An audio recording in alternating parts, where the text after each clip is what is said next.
옛사람은 죽었습니다. 라는데요. 칭의 이후, 구원받은 이후의 삶은 칭의를 드러냅니다. 구원받은 것을 드러내는 것이지요. 어떻게 드러내는 거예요? 로마서는 이렇게 말하고 있습니다. 화평을 누리게 됩니다. 그것으로 드러난대요. 화평을 그전보다 많이 누리십니까? 이제 예수님 닮아가는 겁니다. 이제 그 길에 쓴 거예요. 이제.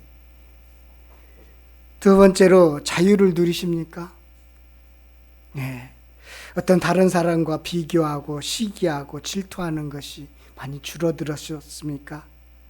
그렇다면 칭의 이후의 삶이, 구원받은 삶이 이제 비로소 좀 드러나는 겁니다. 이게 신앙이에요. 이게 신앙이에요. 하나님은 우리들이 이렇게 살 수 있도록 지금까지 은혜를 부어주셨는데 넘치도록 여러분들에게 은혜 부어주실 겁니다.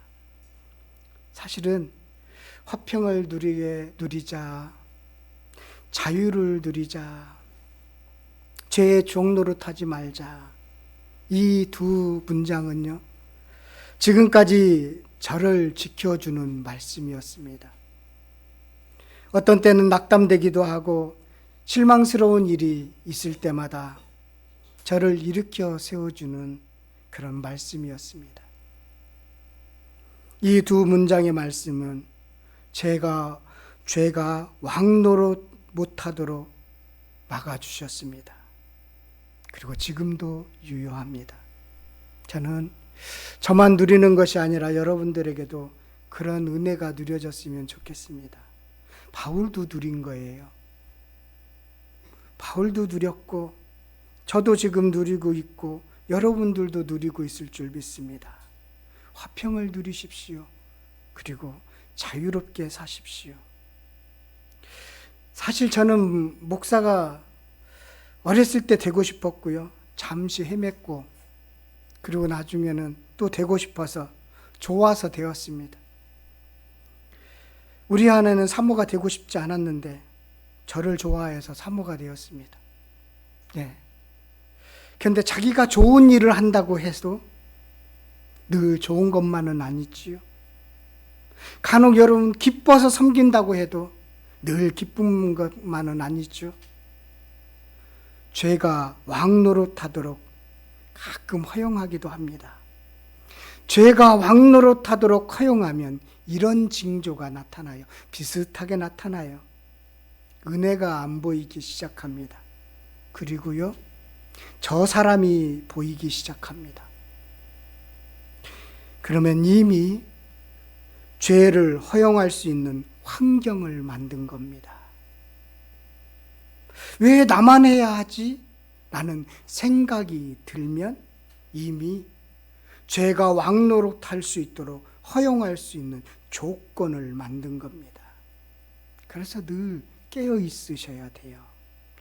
서 있는 자는 넘어질까 조심하라고 했죠. 맞아요. 누구나 넘어져요. 다윗도 넘어졌어요. 하나님과 마음이 합한 자 다윗도 넘어졌고요. 온유함이 온 지면에 그렇게 가득하다라는 모세도 넘어졌습니다. 장담하지 못해요.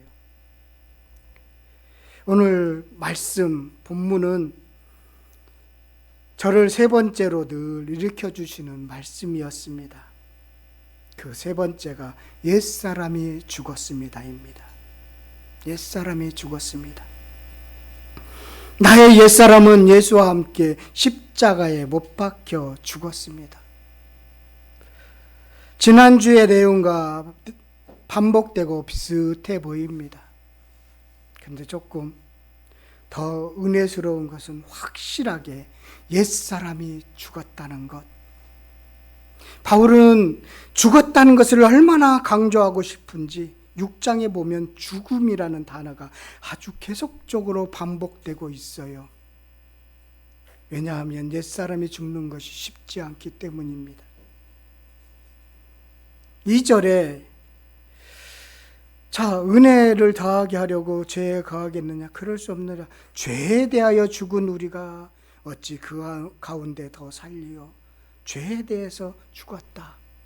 죄가 이제는 왕노릇할 수 있는 환경과 조건에서 우리는 벗어났다. 죄에서 벗어난 것에 대한 표현입니다. 죄에 대해서 죽었다. 이젠 죽었기 때문에 죄에 대해서는 반응하지 못하게 된 거예요. 안 하는 게 아니라 못하게 되었어요. 죽어서요. 반응을 보인다는 것은 아직 안 죽은 거예요. 죽으면 반응하지 못하죠. 죽은 시체에 아무리 무거운 걸 올려놔도 반응합니까? 반응하지 못하죠. 죽었기 때문에. 안 죽으니까 반응하는 거예요. 조금이라도 살아있으니까 꿈틀거리는 거예요. 죽었다라고 선포하고 있습니다. 죽었습니다. 이젠 죄에 반응하지 못하게 되었습니다. 이것이 우리의 정체성이에요. 우리의 신분이에요. 이 사실을 3절과 4절에서는 세례를 통해서 설명해 주고 있어요. 그 로마 교인들에게, 유대인들도 많이 있고 이방인들도 많이 있어서 세례를 통해서 죽었다는 사실을 정확하게 설명해 주고 싶었던 것이죠. 우리는 세례를 줄 때 물 이렇게 뿌리는데 침례를 생각하시면 돼요. 그 당시에는 다 침례를 했습니다. 그래서 침례가 사실은 더 성경적이죠. 장로교회도 그냥 침례를 했으면 좋겠어요. 물속에 이렇게 들어가는 것은 죽었다는 것 표현입니다. 죽었다. 숨을 쉴 수가 없죠. 그래서 물속에서 나오는 것은 새 생명으로 거듭났다. 이게 세례입니다. 홍해 사건도 마찬가지예요. 애굽에서 이스라엘 백성이 어디로 들어갑니까? 홍해로 들어가죠. 바다로 들어가죠. 물속으로 들어갔습니다. 노예 상태에서는 죽은 겁니다. 그래서 홍해에서 나오는 것은 새 생명으로 다시 태어난 것입니다. 죽었고 살은 것입니다. 그리고 산자는 가나안을 향해서만 걸어가게 되어 있습니다. 뒤를 돌아설 필요가 없죠. 그런데 몸은 애굽의 노예에서 죽었다고 자유롭게 되었지만, 근데 이스라엘 백성들의 민수기를 보면 옛사람이 조금 살아 있었습니다.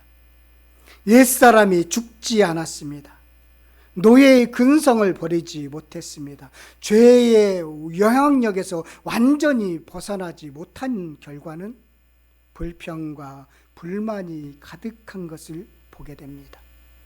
아주 사소한 먹는 것부터 시작해서 권력에 대한 욕심 당짓는 것까지 이르기까지, 걷는 것이 불편하고 당장 햇볕이 뜨겁다는 여러 가지 이유로 불평과 불만으로 표현되었습니다.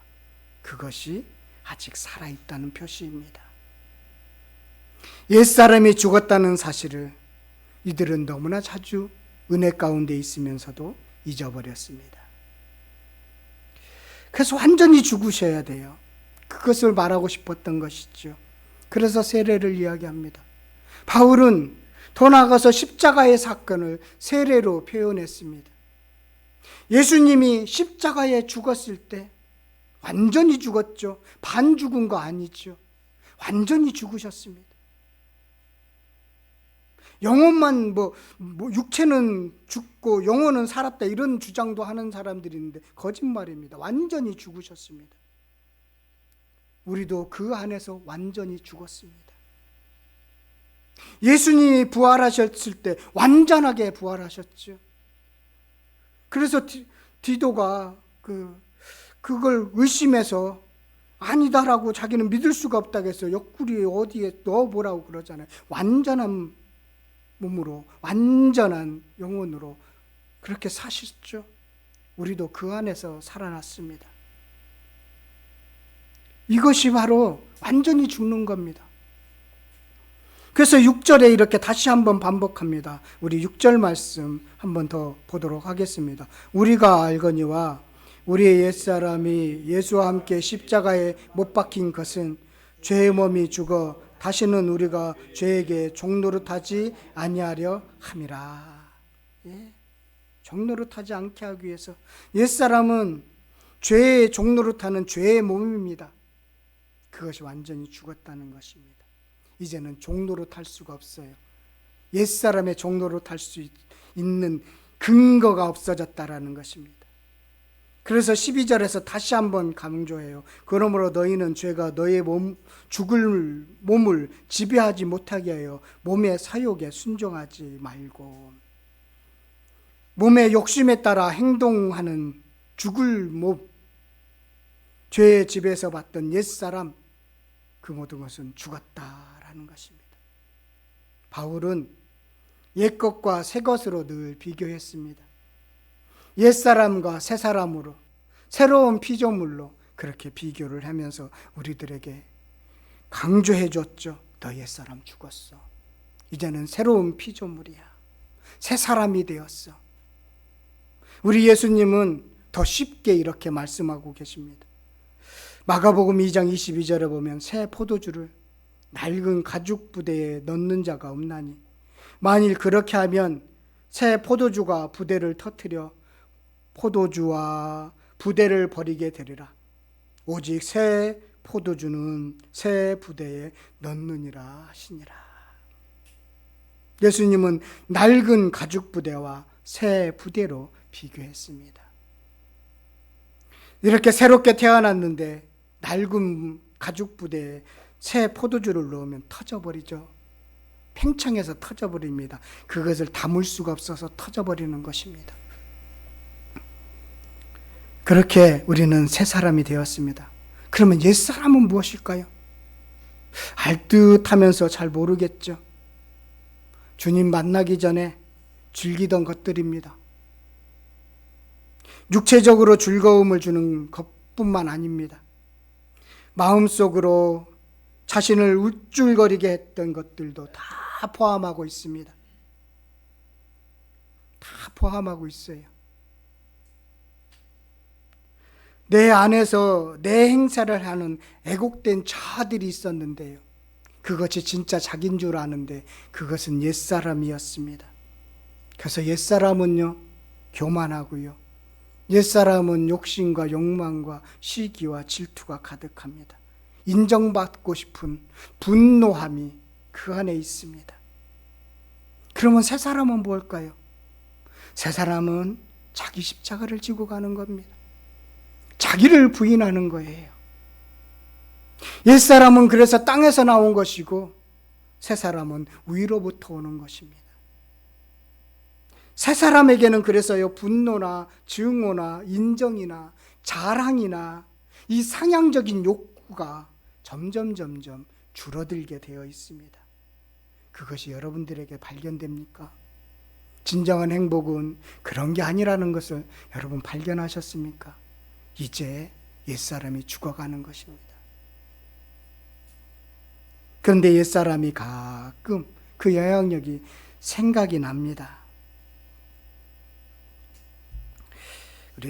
우리끼리 비밀인데 우리 박 집사님이 영상 안 보시겠죠? 우리 박 집사님이 저한테 그러더라고요. 목사님, 제가 그 당뇨 때문에 발꼬락이 아프면서 자연스럽게 그 오랫동안 피웠던 담배가 완전히 끊어졌습니다. 그래서 제가 그것도 감사하네요. 네. 그런데 담배 끊는 분들이 참기 힘든 순간들이 있습니다. 저도 좀 담배를 펴봤거든요. 나쁜 놈이었습니다.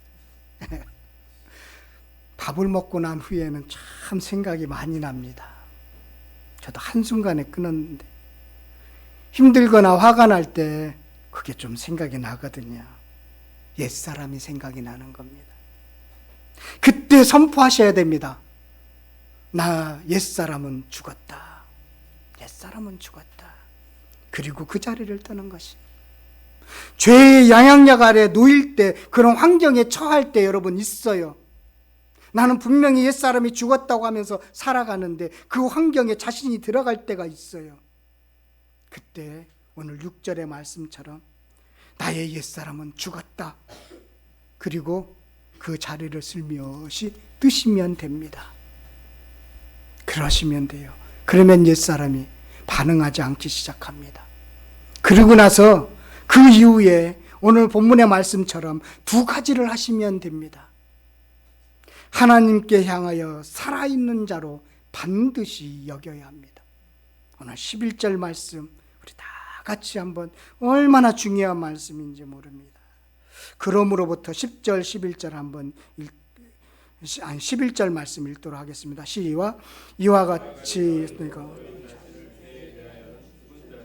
그리스도 예수 안에서 하나님께 대하여는 살아있는 자로 여길지어다. 아멘. 아멘. 살아있는 자로 여길지어다. 뱀이 하와를 유혹한 것처럼 옛사람이 죄가 다가옵니다. 그리고 스스로 또 넘어져서 죄를 지어서 낙심할 때가 있습니다. 이때 생각나야 하는 말씀입니다. 죄에 대하여서 죽은 자요 하나님과 산 자로 여길지라는 사실을 믿으시면 되래요. 살아있는 자로 여길지어다에 대한 확실한 고백이 있으셔야 됩니다. 그래서 살아있는 자로 여길지어다. 이것이 무엇인가? 이거에 대해서 성경에서 한 두 가지 예를 제가 보여드리도록 하겠습니다. 요셉의 예고요. 불뱀 사건인데요. 요셉은 누구에게 신앙을 배웠을까요? 당연히 야곱이 요셉을 가르쳤을 거라고 봅니다. 많은 우여곡절 속에서 인생을 살아왔고 하나님을 만났기 때문에 그 하나님 전했겠죠. 요셉이 꿈의 이야기를 듣고 형제들은 되게 화를 냈지만 야곱은 간직해 두었다라는 의미에서 그렇게 볼 수도 있겠다라는 생각이 들었습니다. 그런데 요셉이 일찍 최소한 20살 이전에 보통 17살 정도라고 보는데 아버지 곁을 떠났습니다. 누가 신앙교육을 했을까요? 아무도 해줄 사람이 없는데, 근데 여전히 하나님은 요셉을 인도하셨습니다. 요셉에 관한 사건을 다루는 창세기 39장 41장에 반복해서 다루는 단어를 우리는 알 수 있죠. 창세기 39장 2절 보면 여호와께서 요셉과 함께 하심으로 그가 형통한 자가 되어 그의 주인 애굽 사람의 집에 있으니, 요셉은 형들에게 미움을 받아서 노예로 팔릴 때 살려달라고 애원했어요, 형들한테. 그런데 노예로 팔렸습니다. 옷은 벗겨졌고요, 차고에 채워진 채로 짐승처럼 취급을 받았습니다. 낯선 땅 노예로 갔습니다. 그런데 노예로 또 팔려서 보디발 집에 종으로 살게 되었을 때 그때 하신 말씀이에요. 하나님과 함께하여 형통했다는 말씀이에요. 열심히 살았습니다. 그런데 보디발의 아내가 요셉이 괜찮았나 봐요.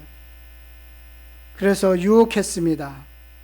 그 과정에서 도망 나오다가 옷을 잡고 늘어지는 바람에 옷을 벗어버리고 돌아놨습니다. 피했지요. 옛사람이 죽었기 때문에. 내가 하나님께 득죄하겠습니까? 옛사람이 죽었다라고 선포하면서 피했는데 옷을 남겨놓고 갔습니다. 보디발의 아내가 악용해서 요셉이 그렇게 했다고 하면서, 그래서 거짓말로 인해서 누명을 쓰고 감옥에 갔죠. 이제는 죄인의 신분이 되었습니다. 그런데 거기에서 하나님이 함께함으로 형통했다고 말씀하고 있습니다. 창세기 39장 23절에 보면 간수장은 그의 손에 맡긴 것을 무엇이든지 살펴보지 아니하였으니 이는 여호와께서 요셉과 함께 하심이라.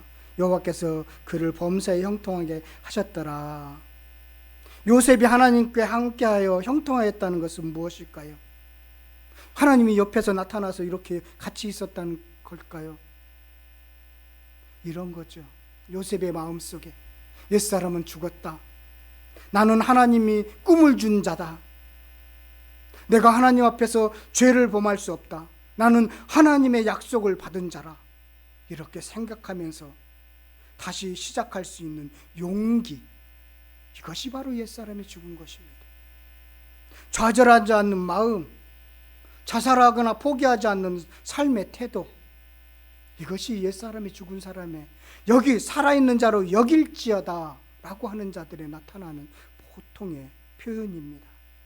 하나님께 대하여 살아있는 자로 여겼기 때문입니다. 그래서 하나님이 함께 동행함으로써 형통했던 것이지.